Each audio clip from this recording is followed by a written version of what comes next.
जानेवारी रोजी महाराष्ट्राचे आराध्य दैवत श्री मतोबा महाराज यांचा नैताळ येथे मोठ्या उत्साहात यात्रोत्सव सुरू झालाय।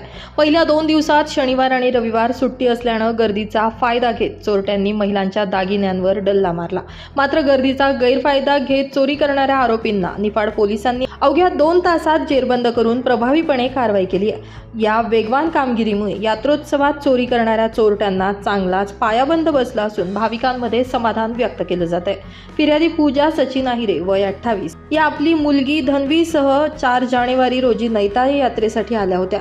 यावेळी सायंकाळी सुमारे 5 वाजेच्या सुमारास मतोबा मंदिरासमोर ग्रामपंचायत कार्यालयाजवळ गर्दीचा फायदा घेत अज्ञात चोरट्यानं फिर्यादीच्या मुलीच्या गळ्यातील अंदाजे 7,000 रुपये किमतीची सुमारे 700 मिलीग्रॅम वजनाची सोन्याची ओमपान चोरून नेले।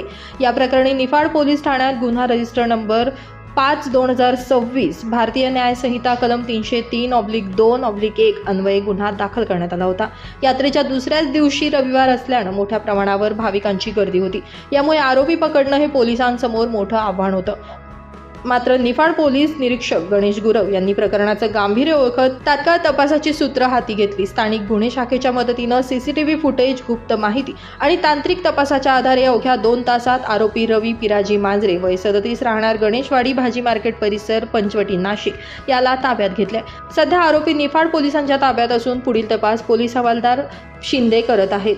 निफाड पोलिसांच्या या जलद परिणामकारक कारवाईचं भाविकांसह नागरिकांकडून कौतुक होतं। यात्रोत्सवाच्या काळात भाविकांच्या सुरक्षिततेला सर्वोच्च प्राधान्य देण्यात आलंय। चोरीच्या घटनेची तात्काळ दखल घेऊन तांत्रिक तपास आणि गोपनीय माहितीच्या आधारे अवघ्या 2 तासात आरोपीला अटक करण्यात आली आहे। यात्रेत गैरप्रकार करणाऱ्यांविरोधात अशीच कठोर कारवाई सुरू राहील अशी माहिती निफाडचे पोलीस निरीक्षक गणेश गुरव यांनी दिली आहे।